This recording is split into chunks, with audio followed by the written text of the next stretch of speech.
everybody. It's great to see you all.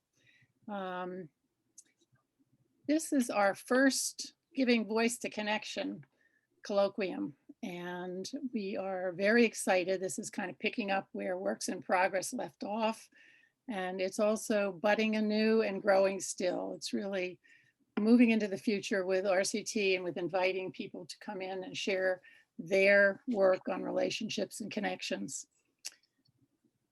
In the last Trump toxic months filled with pandemic fear fueled by those in power to manipulate, disempower, and control people. In a time when we were driven to isolate, severed from the relationships and communities that we all yearn for and depend on for well-being, we have found ways to keep hope alive. Yes, it's been grim, filled with grief and helplessness, darkness, sadly all too familiar for many.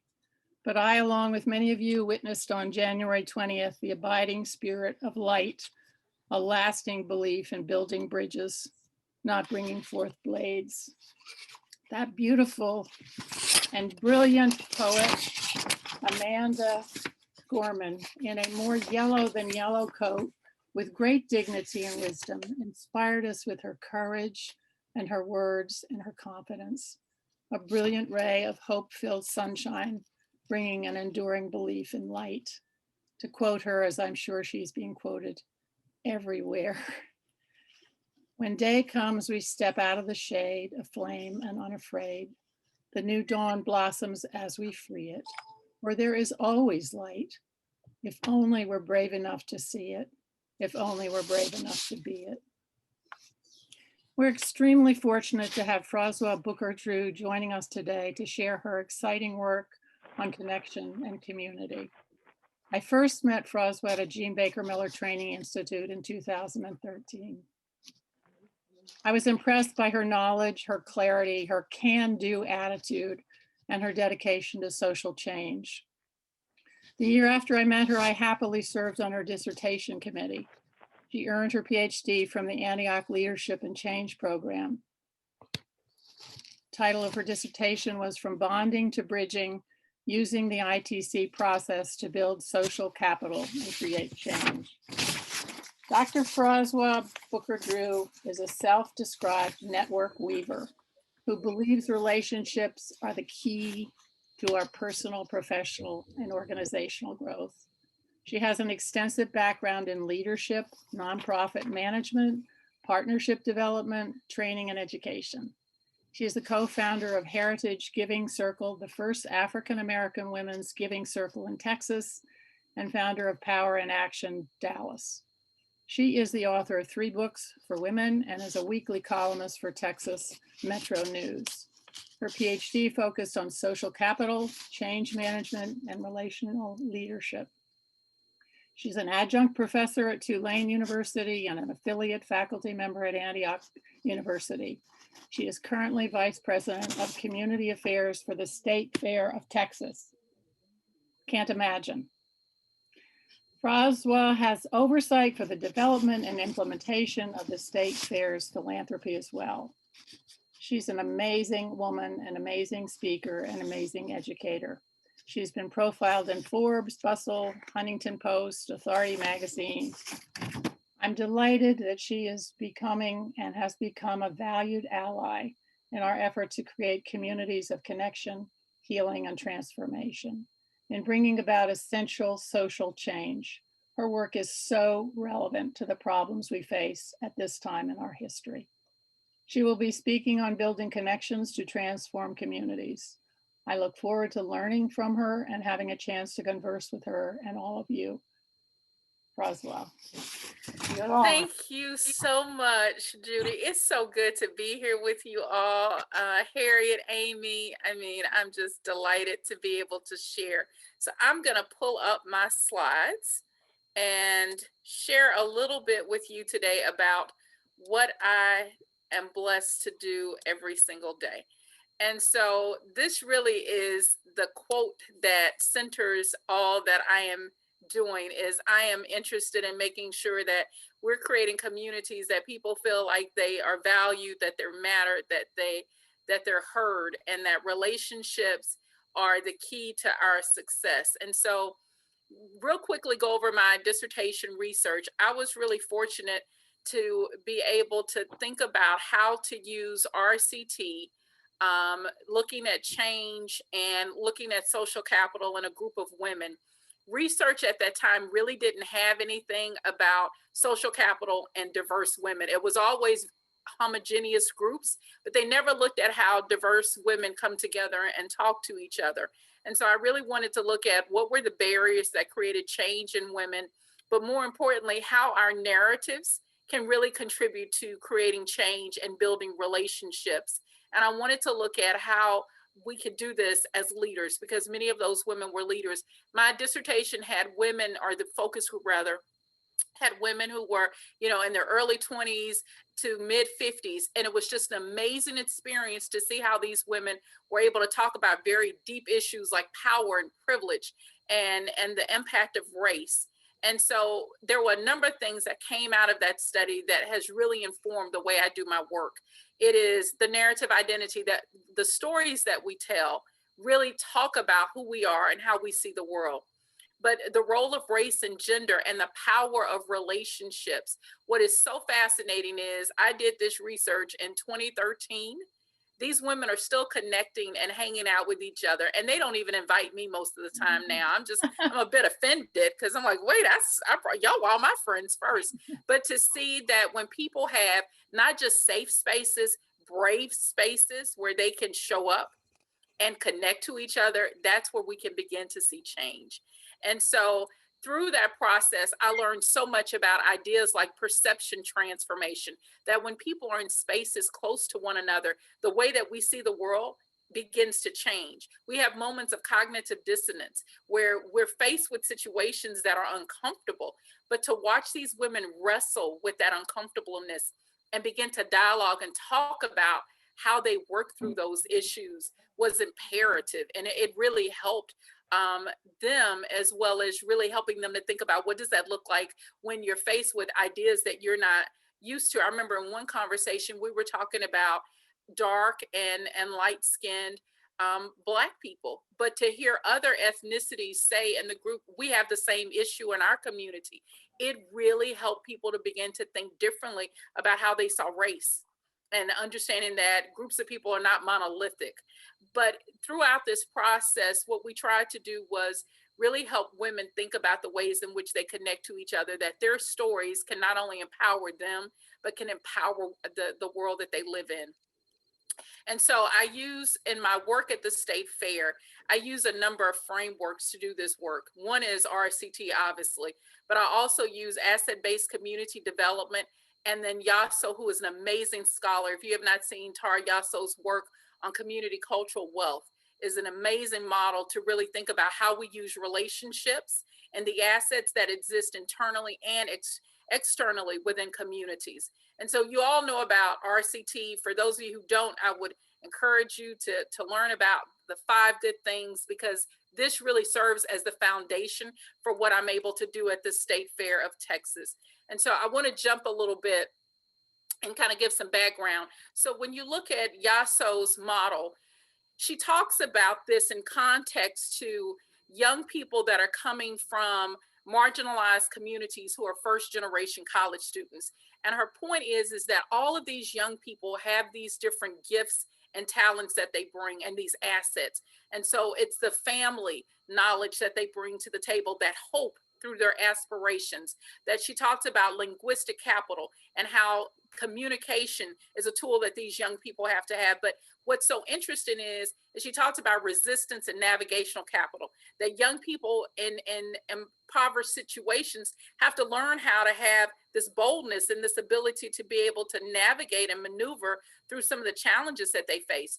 Well, for me, this was imperative, because as we focus on young people, we have to recognize that they're getting that from the communities that they live in. And so what I always want to do when I'm working in community is recognize that communities don't have deficits solely. Yeah, there are issues and challenges, but when we tap into the assets that exist within individuals and within communities, that's when we can begin to see transformation. So this, in addition to RCT, was a model for the work that I do. And then the other piece that I use is asset-based community development. So this is by Kretzmann and McKnight, which basically is in all communities, there are assets that exist. I don't care how poor a community may be. There are institutions, there are individuals, there are associations, the physical space, the stories that they tell. All of these assets exist. And so these three frameworks really served as the foundation for the work that I do at the State Fair of Texas. And so I want to share with you what that looks like and how this is embedded in the work. So I started in 2016, and to give you a background, State Fair of Texas is an event that has been going on over 130 years. It is a 24-day event that usually brings in $50 to $60 million in 24 days. It's massive. It's on 200 plus acres of land in Fair Park, which is a historic jewel in the state of Texas, actually in the country, because it's the only place where you have multiple Art Deco buildings from the 30s that still exist and are operational. Beautiful place. And so when I came in, there was a lot of conflict between the community and the fair.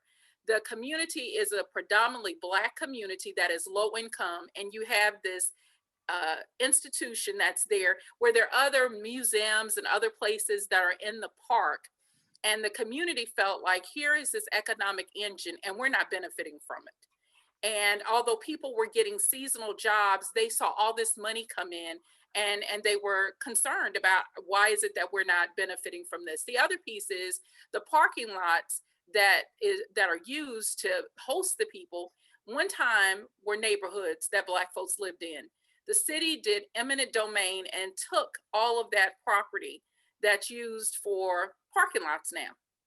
And so, although people would say, oh, that happened in the 80s, that was so long ago, it's the issue of generational wealth that people now don't have anything to pass down to their children. And so there's that impact.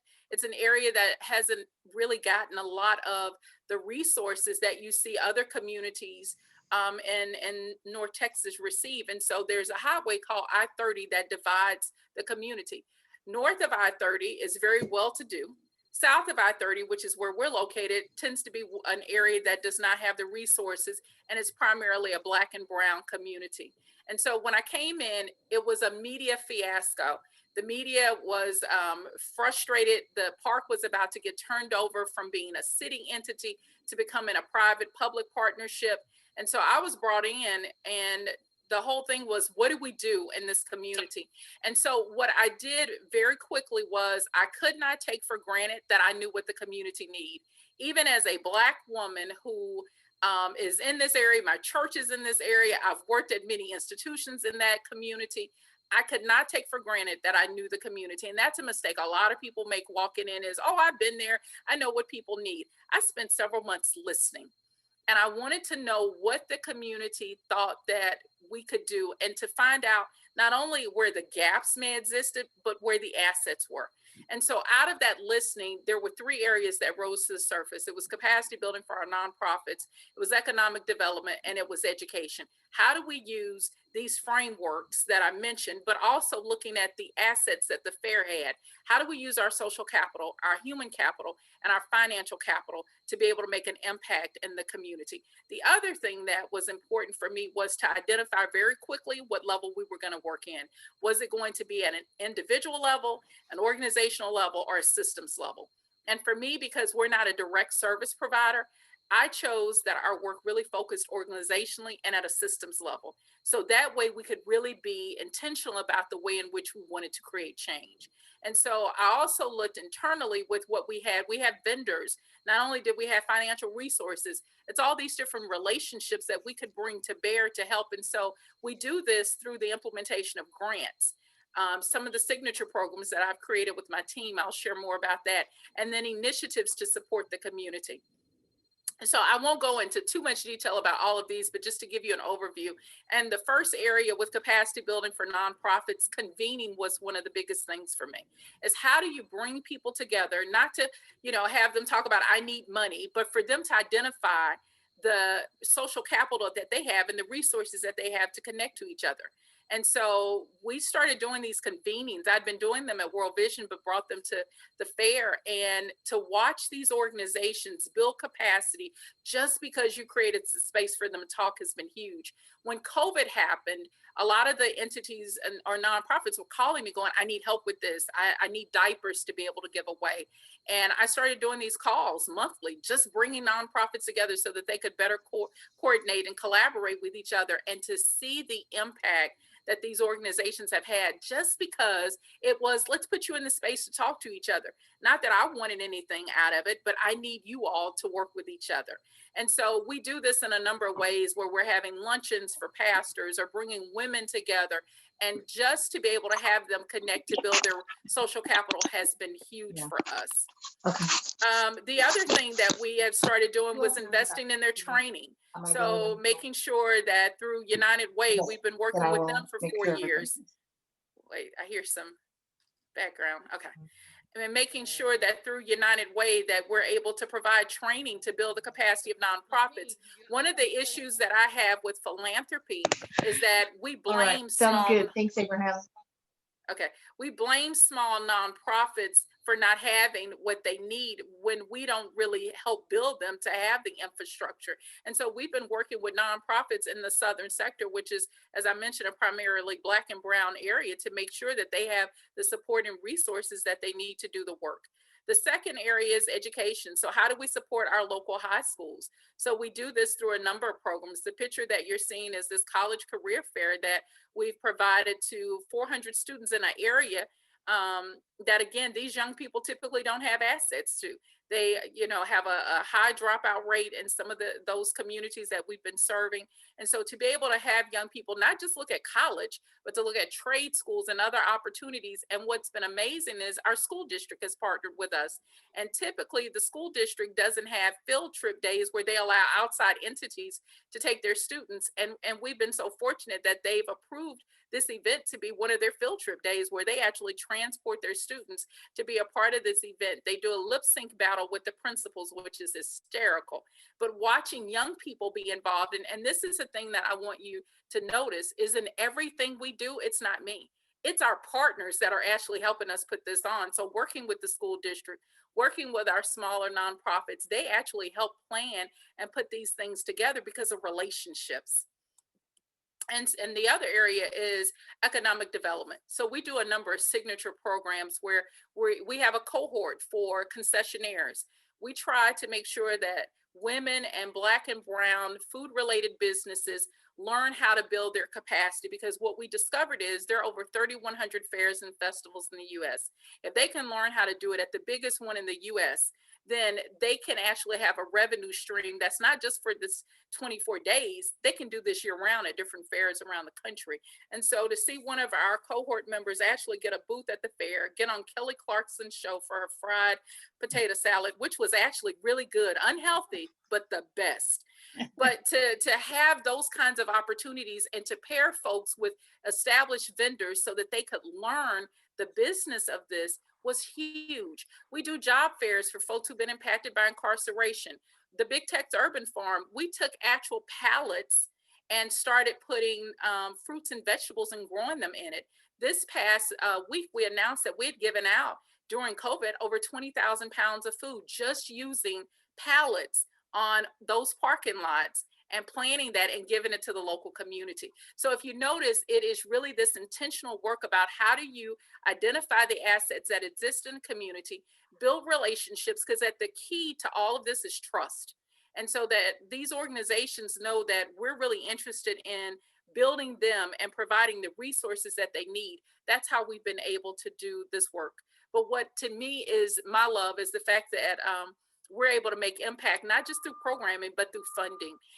What's so unique is in the United States, 0.6% of all funding is given to Black women-led organizations, 0.6%. So that lets you know that a lot of funding in this country does not necessarily go to people of color, and especially really small grassroots-led organizations. We have been able to begin to change that narrative on philanthropy. 90% of the organizations we fund are led by people of color.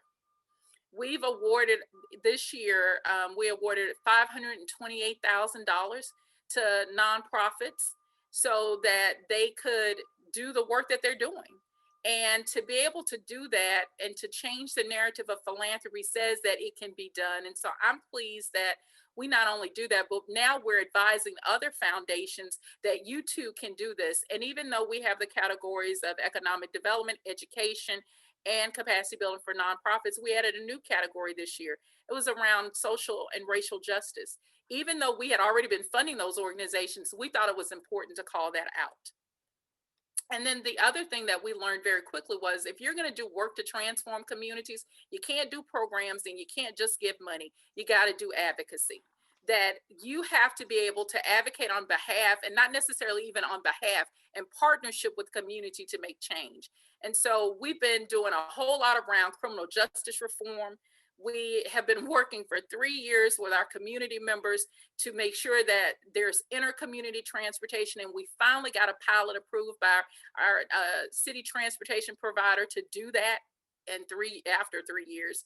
But just being consistent and showing up and saying, we know that at a policy level, many of the challenges that communities have are not necessarily because of programmatic needs. It's to change those policies that create those barriers for communities. And so how does relational cultural theory show up in our work? One, because RCT talks about the natural drive toward relationships, that's what our work is embedded in. It's about our collaborations, it's our convenings. RCT is about mutually growth fostering relationships. Well, that shows up in our advocacy and our training and how we've helped our nonprofits this year prior to COVID.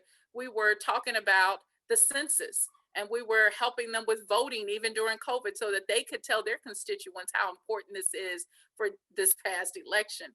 But the training opportunities, we actually started something called the South Dallas Employment Project, which started off with 10 organizations. And the goal was to take people who had been impacted by incarceration and help them get livable wage jobs. The organization we're working with identified 200 plus entities that could provide second chance employment. The community college has said, we'll do national level certifications. We now have 80 MOUs signed from the city of Dallas, from small nonprofits in our community. And they are divided into 7 committees so that when people come out of the specialty courts, they not only are getting a job and getting the education, we've got folks that help with housing. We've got people that help with health and wellness. We've got folks that help with technology because we're in an area that has broadband access issues. We've got public policy there. And to see what started in February, and it's almost a year now, get investment from Chase and AT&T, and now a national level grant to be able to provide this in collaboration with these 80 organizations has been huge, but it's a power of relationship that's been able to do that. We want to make sure that we're creating positive relational experiences that are rooted in trust, that we couldn't have done this transportation piece without our partners saying, we believe that you're going to work with us and be at the table. And we made financial investment, but we were there at all those meetings and coordinating for them so that they could get the results that they wanted to see in their community. And in doing so, energy and productivity increased because people felt a sense of ownership. It wasn't the state fair coming in saying, we're going to do the work for you. It was saying, we're going to work with you. And because of that, we saw that clarity increase, that people began to start knowing they already had their own power. All we did was just stand alongside of them and serve as a catalyst. So we do things like leadership circles so that we can really, help them build relationships with one another. But the increase in worth, because now what we're saying is we value you, you matter. We're putting financial investment, we're doing programmatic investment, we're doing advocacy on your behalf and with you in partnership. And by doing that, we're trying to change the narrative on philanthropy so that people know that you can invest in these organizations, you can invest in these communities, and change does happen. And so I want to end with this. This is one of my favorite quotes, and I live by this. Go to the people, live with them, love them, learn from them, work with them, start with what they have, build on what they know. And in the end, when the work is done, the people will rejoice and say, we did it ourselves, not the State Fair of Texas, not the city of Dallas, but we did it. And my goal is when I walk away, because hopefully Oprah will call me and say she needs Gail no longer, that when she says that, those programs will stand on their own, because it's not the State Fair doing it. It's been the investment in the community, and already they're doing the work. It's just we've come alongside of them to help them do what they already knew was needed to be done. So that's my presentation. I hope that I did it in the time, because that was a lot. But Thank you, that's it. Froswa. Thank you, thank you. Your application of all of this is so vast. You're amazing. Thank you. You are. Thank you so much for sharing the big ideas and the practical interventions. And yeah, wow. So I was going to make a few comments, and then Amy McKees is going to make some comments. And we also want to open it up to inviting people who are joining us to come and make some comments as well. So I'm just going to pick up on a couple of things that I heard. And as I said, I'm just in awe.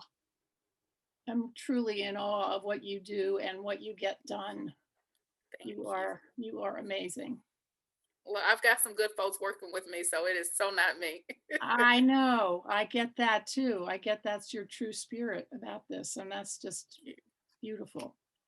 So I was thinking about, you talked about starting out with just listening, which I think, is so much. It's such a change in consultation from people going in to tell people what to do to go in to just listen.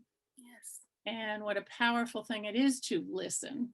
And how much you said at one point you spent several months just listening. And very often people get so impatient with social change, they start telling people how to do it, and really taking away some of the trust that you built with all that listening. Yes. And then I thought the other thing that just impressed me was you're talking about just providing convenings and space for people to talk. And for these women to come together and talk, and what a powerful experience that was, and how it went beyond the project. It was something that was so meeting people's needs. So, and the idea of partnership comes through so strongly. I mean, you are just not in there telling people what it's like. You're there really sharing with them and finding out with them. And it's beautiful. I'm sure other people, when we were listening, I mean, the extent of your impact is vast. I mean, I never knew what the Texas State Fair was. And I get now that that's a huge nationwide event. And to coordinate all of that with your colleagues, as you've said, is really impressive. So those are my comments. It's wonderful to just hear what you've been doing and what you've accomplished. It's beyond wonderful. It is, as I hope, starting out with a sense of hope. And Maureen Walker and I once talked about radical hope. And I think that your work really provides a lot of radical hope for people. Look what can be done. Look what can be changed. So I'm going to pass this on to Amy McKees.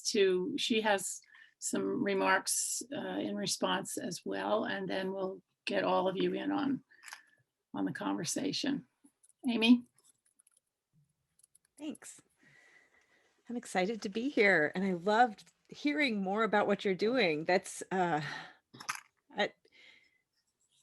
when the Bloomington Center for Connection was right on the precipice of starting, like it hadn't started yet, but it was like a baby in my head. We had this really long phone conversation about how to bring different people together to connect. And I think that that's one of those conversations that shaped how I moved forward. And I'm so grateful. Today, this is so cool. So I wanted to, and I had lots of responses to the things that you said today, like the that our entire well-being depends on relationships, and that and the wrestling with uncomfortableness that happens. Those are two things that have been really important here in Bloomington, as we've had these conversations about how to respond to racism, for one thing, and just being willing to be uncomfortable with it. Also using the 5 good things as foundation. And we've been using that 5 good things as assessment as well. Like when we're trying to figure out what to do, how do the 5 good things fit? Are we increasing our energy by doing this? And going through those. So liked that as well. I don't think I'm gonna share my slides because I really want to get to the questions that are coming up. But thank you. No, but thank you. You made me think about too, Amy, that so often when we're in community, the goal is to do something. And I think it's helping people. I remember right after George Floyd was murdered, I had a friend go, I've got to do something. And I was like, no, I need you to listen. I need you to do your work, but I need you to listen. I think so often people want to jump into something, and it can be so destructive because we run without having the information that we need, and it's based on our own lens. I didn't want to do that, and I'm so mindful of that because there's so many people who get this far more than I do, but they don't get the opportunity to be at some of the tables that I get to be at. So I want to make sure that I'm listening well, and not that I'm speaking for them, that I am a door opener, that I bring them along. And that's what this really is about, is really thinking about, even if it's looking at how we deal with race relations, how do we help a community? It really is making yourself available to listen and to then figure out, how do you partner with people well? And if there is a relationship that you have, how do you bring that to bear to make something magical happen? And it doesn't have to be contingent upon you. It's just you saying, hey, you two people need to meet each other. Let's see what happens. And when that happens, that's where you see the magic. And it's not solely on you to be responsible for it. You're just a conduit for that to occur. Yeah. And it has been magical. Yes. So, thank you to Judy, to Amy, to Froswa. I think we're going to open it up now for questions. And given the size of the group, I think what we'll do is have people write your question in the chat. Harriet and I will be sort of following it and trying to keep up with what people are asking. And, it can be general discussions, or if you have something to say, to add, what have you. But I think, you certainly have teed us up for, I feel like, a rich conversation. I just had this thought that sort of the relationships are, it's the conduit for the energy of life, right? Yes. And, getting it, spreading it, and to really be able to think about it that way, right? Because so many of us, myself primarily, I'm just like, okay, what do I do? What do I do? What do I do? And how culturally, in this kind of Western American culture, how prevalent that is, right? Yes. And so, these skills, these relational skills, get devalued, and they're just critical. And we damage people when we decide to go in and go, I have the answer. Yeah, right. And we don't. And it's valuing the lived experiences of the people in that area. There's a lady in our neighborhood who's in her late 70s. Miss Hill knows what our community needs. Miss Hill has been working in that community longer than I have been. How do I make sure that I'm listening to Miss Hill versus going, oh, I know what you need? And some of us read a couple of books and then we're like experts and stuff. And it's like, stop, listen, and let's see what we can do to help make their dreams a reality. They already know what it is. I just need to figure out how to bring the resources to do it. And my pastor says all the time, You know, if I had $1 for everybody who came into our community that promised they were going to do something, I'd be a millionaire. And there are all these people who come in and say, we're going to do this, we're going to do that. And they don't know the assets in the community or the landscape. And so they end up promising things that they are so unclear on how they're going to do it because they don't know the dynamics of an area. One of the things I caution people on is knowing the difference between compliance and agreement. When you are working in community, you have to understand that you have power and you have privilege. And so you will sometimes confuse people agreeing with you, and they're not. They're complying because you have resource and power. And a lot of people will tell me, oh, they like me. And I'm like, that's not what's going on. You have money or you have relationships. So you have to be aware of your own power and privilege as you're working into communities and being keenly aware on the difference of people complying and people actually agreeing with what you're doing. Yeah. Boy, that's so important. Susan M is asking, Froswa, how did you know that the state fair would be an opportunity to put your ideas into practice? I didn't know, but it was one of those things of they were in a really dire situation when I came in, and there was not a foundation. They had already started doing some of the granting, but there wasn't a structure around it. So I was really fortunate to be able to walk into a place that said, figure this out and make it happen. And I know that everyone doesn't get that kind of opportunity.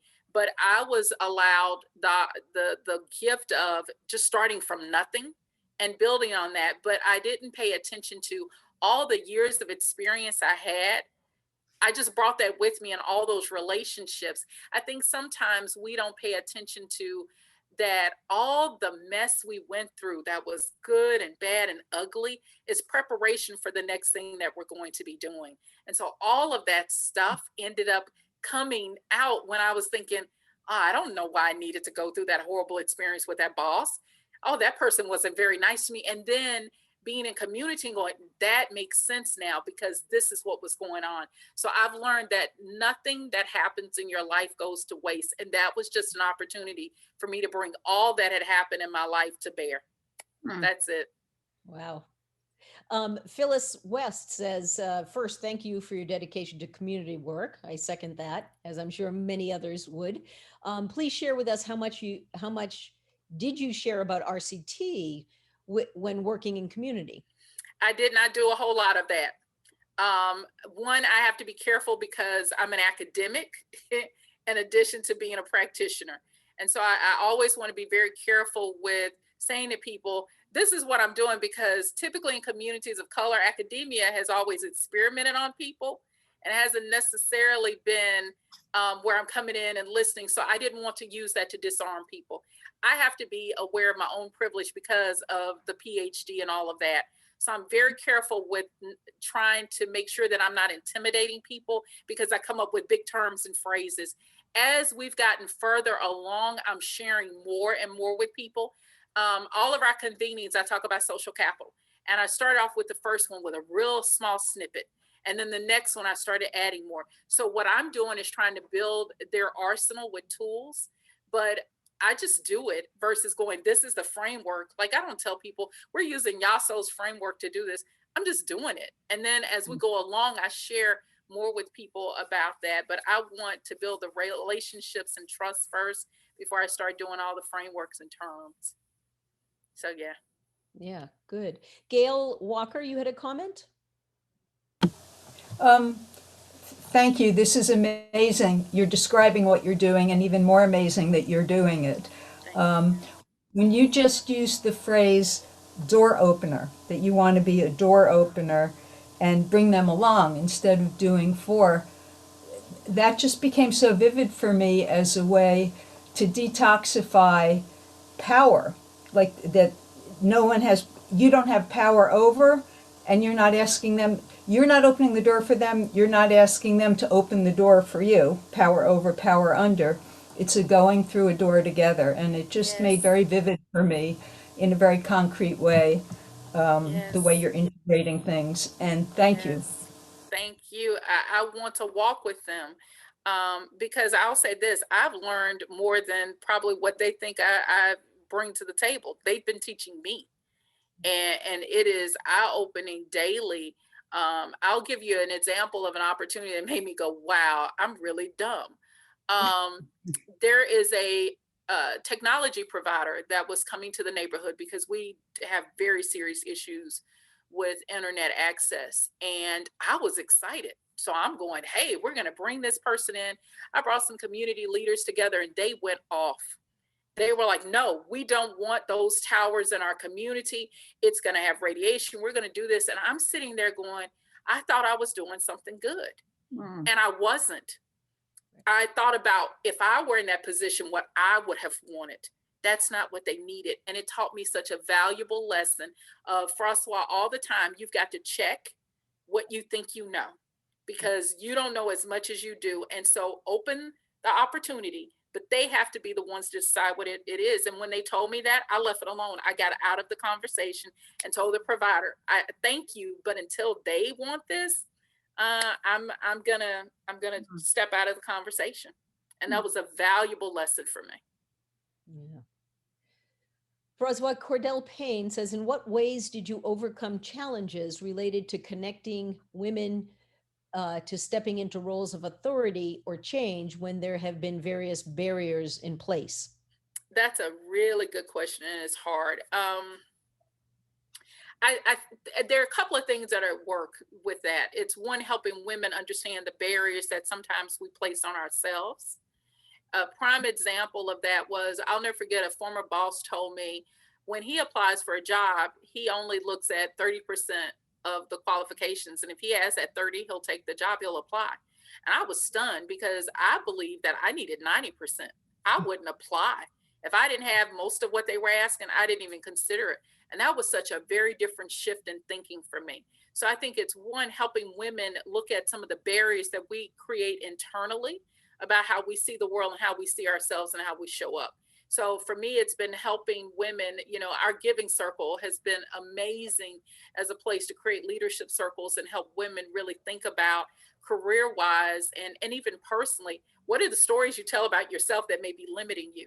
But I think it's the other piece of that is really helping women think about those barriers that exist externally, like negotiating. You know, so there's a group I'm in now that one of the courses we're teaching, we're doing a cohort for Black women in nonprofit management. A friend of mine is developing this awesome, but she's teaching a piece on negotiation because women, and I'm one of them, we're not equipped. I'd walk in and someone would go, this is the price of the job. And I go, okay, well, I guess I'll figure out how I'm going to make all the ends meet on this. I'm just happy for an opportunity, and helping women think about how they show up and what those barriers are and giving them the tools to do that.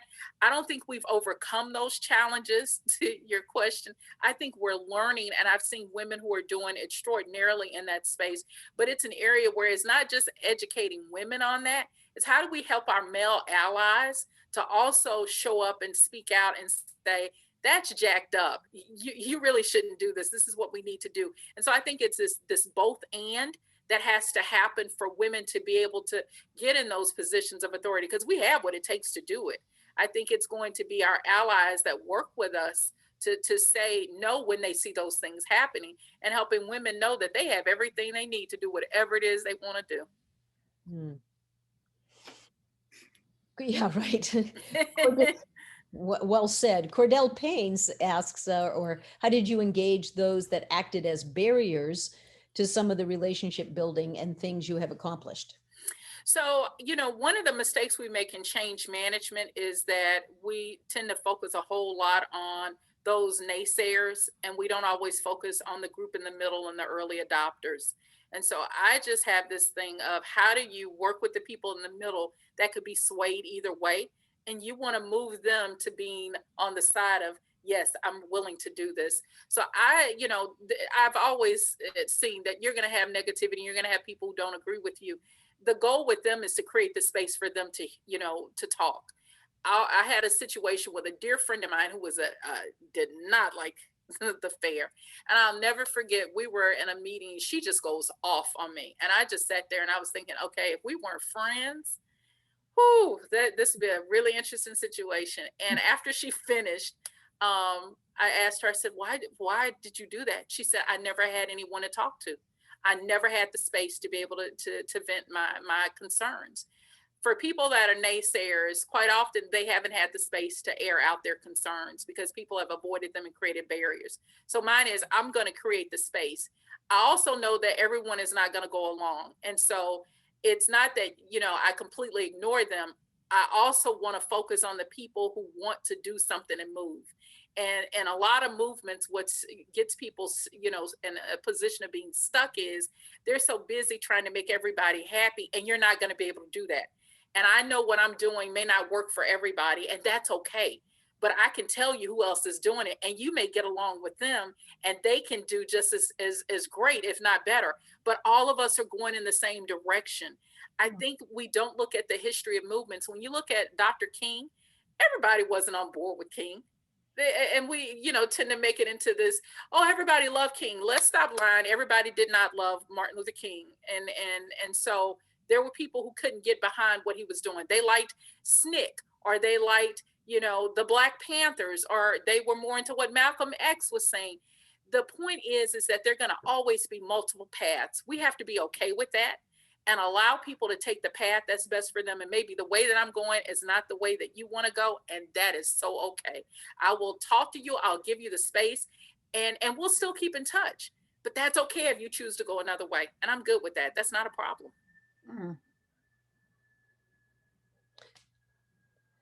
Kevin McKee says, I had a teacher who said that the best designs are the ones where the designer is absent from the final work, the quote, design the piece.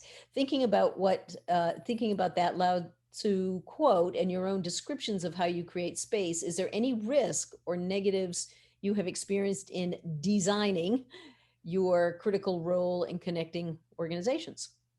I think the risk is sometimes your passion.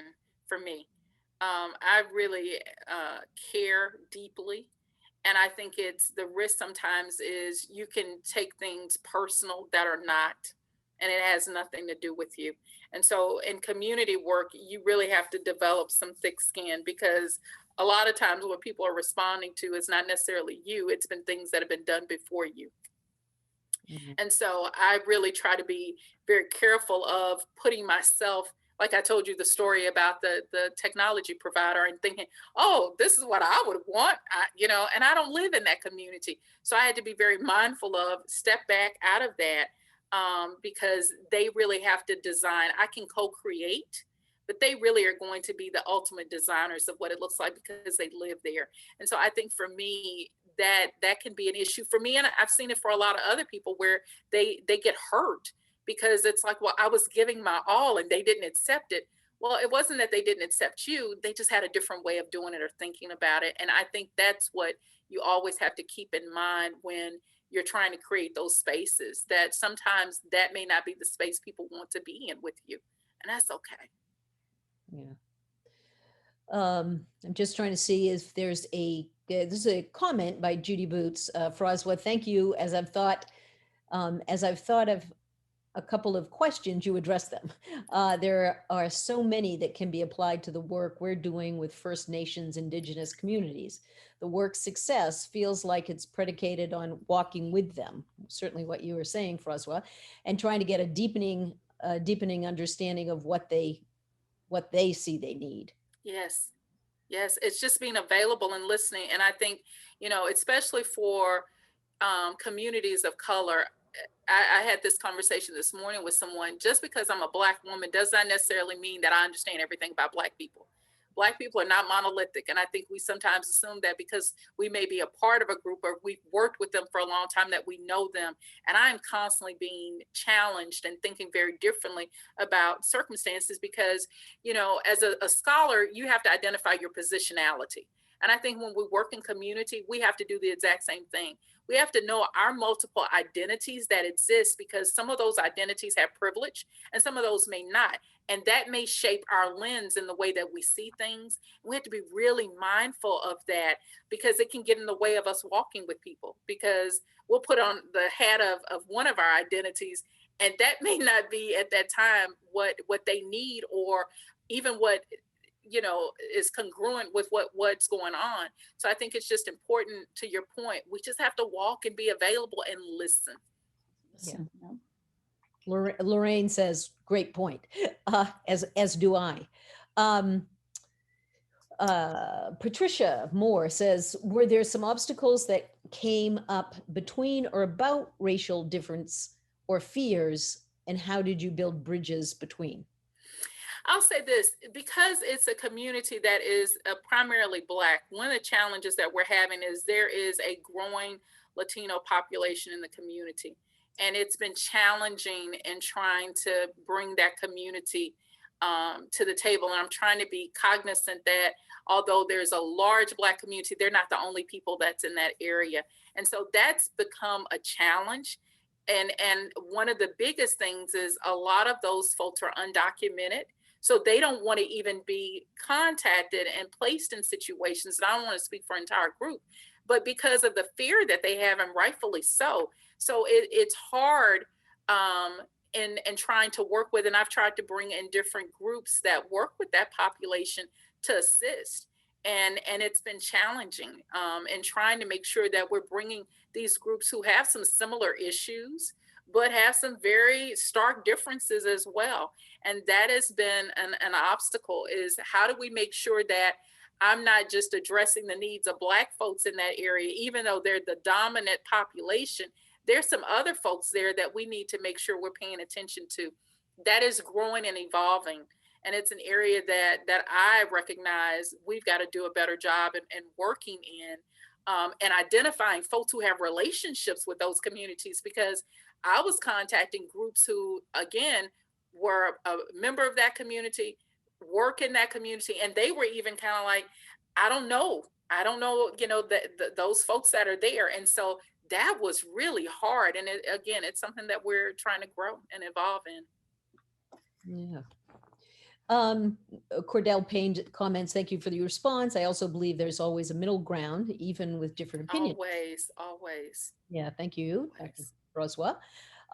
Dennis Apker says, I appreciate the humility of attempting to create connections between others and acknowledging that sometimes these connections are where the magic happens, without feeling compelled to center yourself or take credit for this magic. Right? Yes, it has nothing to do with me. I mean, I think the problem in community quite often is folks come in and they want to your point, take credit for it. I'm thinking about that. I have more years behind me than I do in front of me. So I want to make sure that I'm creating something that's going to live beyond me, and that there is legacy that will continue. We see so many programs that die because it was based on the ego and the personality of the individual that's there. That is a dangerous thing to do. And so we have to make sure that we're creating spaces for people to connect to each other where we don't have to be there. I tell people all the time, I'm going to introduce you to this person. You don't need me in the meeting. Now, if you feel comfortable and you think I can offer something, I doubt it, but okay. But even after that, I'm done, because I want them to own the relationship, and that I'm not the gatekeeper to them having relationships. And that's the mistake we make, because it's a power thing. We feel good when we're able to go, I bartered that relationship and I'm responsible for it, and you want to own it. I don't own any of them. You can have them. Let's make it work for you. I love that. I'll just like to say, Teresa Dubois says, can you share some thoughts about what you need to keep doing this work over the long haul? I appreciate what you have shared about your work. The challenge for me right now, in all transparency, is you're talking about a multi-million-dollar event that has been impacted by COVID, because we can't do outdoor events the way that we were doing. So there is no way that you can socially distance 2.3 million people. Right. Even if you cut it in half to 1 million people and you do 100,000 and some folks a day, how do you still socially distance that number of people? It's a concern, because even though in Texas, we have a governor who is very pro-business, who will go, yeah, y'all get out there and figure it out. You also have a city that tends to be more democratic in its way of thinking. And the county judge is very concerned about people getting ill. So there's been conflict between our county judge and our governor. And the county judge tends to be, no, this is what we're doing. I don't know what's going to happen with the decisions around health. And let's be honest, AstraZeneca's vaccine isn't out. Johnson and Johnson's isn't out. We're having hell getting people, vaccines. The newspaper just recently came out with an article that said, even though we're doing it in the Black community, Black folks are not getting the vaccine in Dallas. The folks are coming from North Dallas, which is the predominantly affluent white area. They're coming down to South Dallas to get the shots. So just from that, I don't know if we're going to have enough people vaccinated. So what does that mean for the work that I do when my work is based on that revenue? So for me, it's one of those things of, even now I'm having to look at how do we do work in a COVID where I'm doing it virtually. It's been amazing that we can still do a lot virtually, but I'm having to think very differently about what does community engagement look like when you're in a space that you can't physically distance. And I hate them saying socially distancing, because we don't need to socially distance. We just need to physically do it. But how do you do that? So for me, it's being very creative about the way that I do work, regardless of what happens with the event, keeping that in the back of my mind, but knowing that I'm going to have to be more intentional about making sure our partners have the infrastructure and what they need, regardless of what happens to us being able to do an event or not. So that's something that I'm having to think about long haul, is making sure that they're good. Because regardless of me, they're the ones who are going to continue to carry the torch. So it's forcing me to think very, very differently. Like right now, I've been talking to United Way before our call about we need to do this series that helps them with risk management, because a lot of our groups don't understand the risk that they're placing themselves in, especially during COVID. I need to do these things, succession planning. We got to make sure that they're good. So I'm trying to plant some seeds to make sure that, again, whatever happens, the community is good. I'll be fine. Yeah. So Miriam Birnbaum says, have you always had this perspective, not centering yourself, or was this something you grew into from experience? Seems like something many of us could take a page from. Yes and no. I had to grow to it. I've always cared about people, but when I was younger, there was an insecurity. And so I wanted to hoard relationships because I felt like that, people would need you because you had the relationships. It wore me the hell out.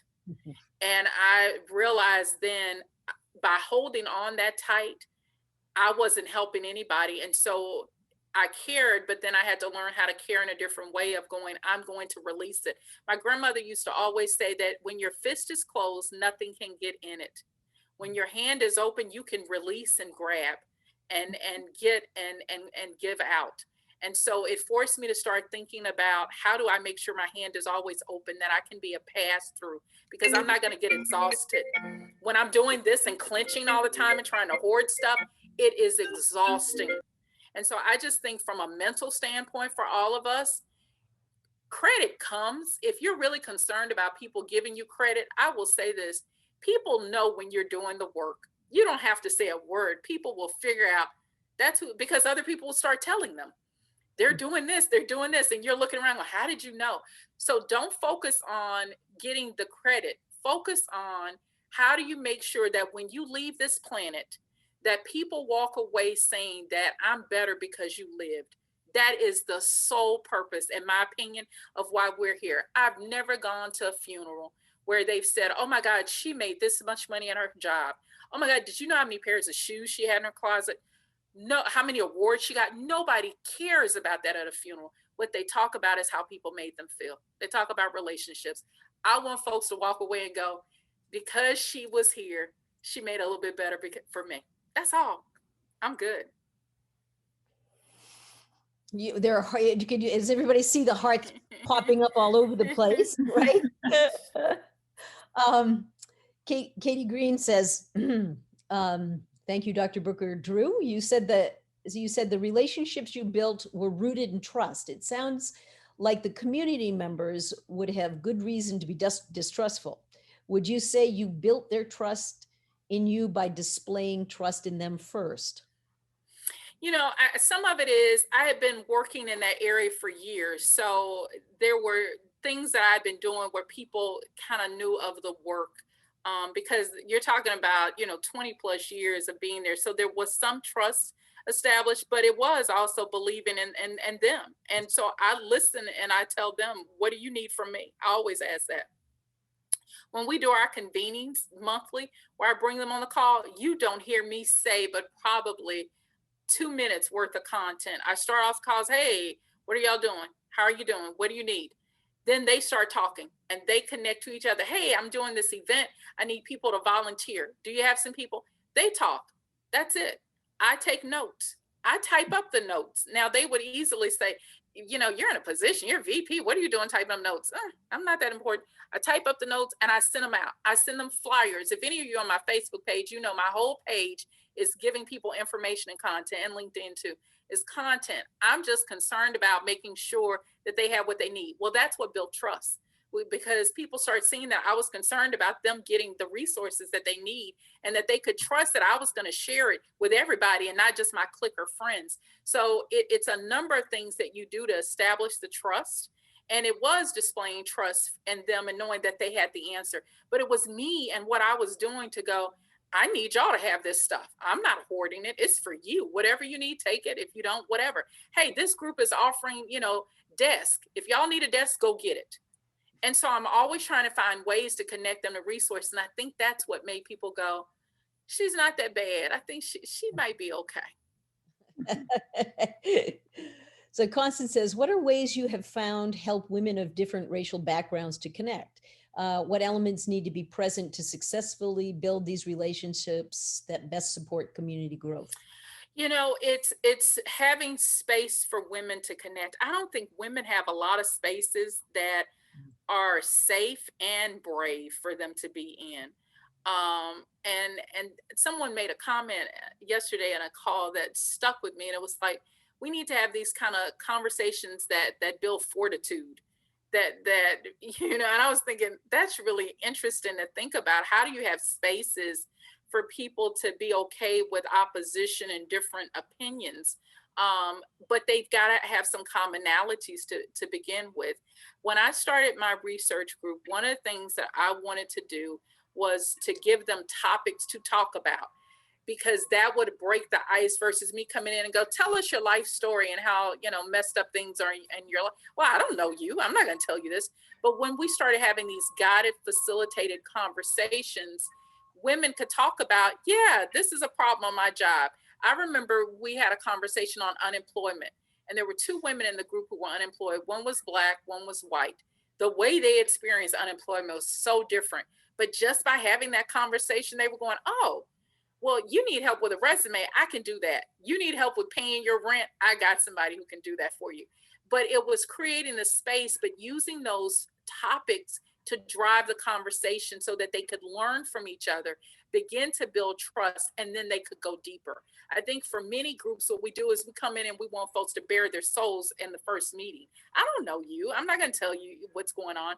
But over time, and feeling like you're going to listen and that these are topics that feel safe, then I'm able to pull off more and more of myself and share that. And so I think that that's the critical piece, is how do we just make sure that we're bringing in content that's relevant and then allowing them to take it and do whatever they want with it, and creating ground rules, because I think it's important that we recognize everybody doesn't know how to communicate the way that we do.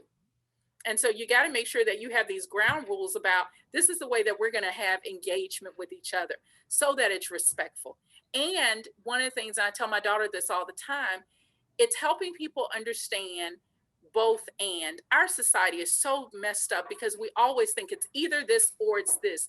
Multiple realities can exist at the exact same time. And we have to help people be comfortable that you can be right and they can be right too. And that's all right. Let's work through it. But we got to create the space for that. So true. Aish, welcome.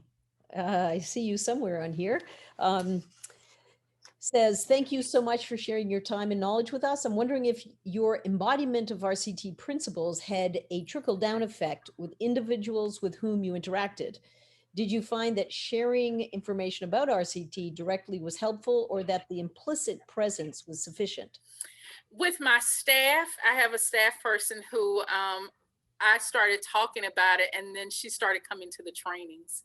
And so it was one of those things where I started sharing it with some of my colleagues. Actually, at the event in Minnesota, I brought one of my staff and I brought two colleagues who were doing nonprofit work and said, hey, you're doing some work that's similar to this. I became an evangelist. You may want to come and check this out because this can help you. So directly, I was pulling nonprofit leaders to get some of the training and participate. With our community members, it really has been kind of the, as you mentioned, the trickle down piece. And I think that's been good, but it's been slowly, again, introducing them to concepts without going, hi, you're an experiment and I'm doing RCT on you and I want to see what happens. I didn't want to do that.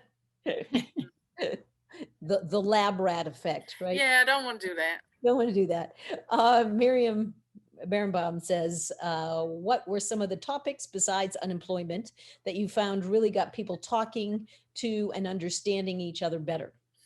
It was interesting talking about, especially for women of color, talking about race and color.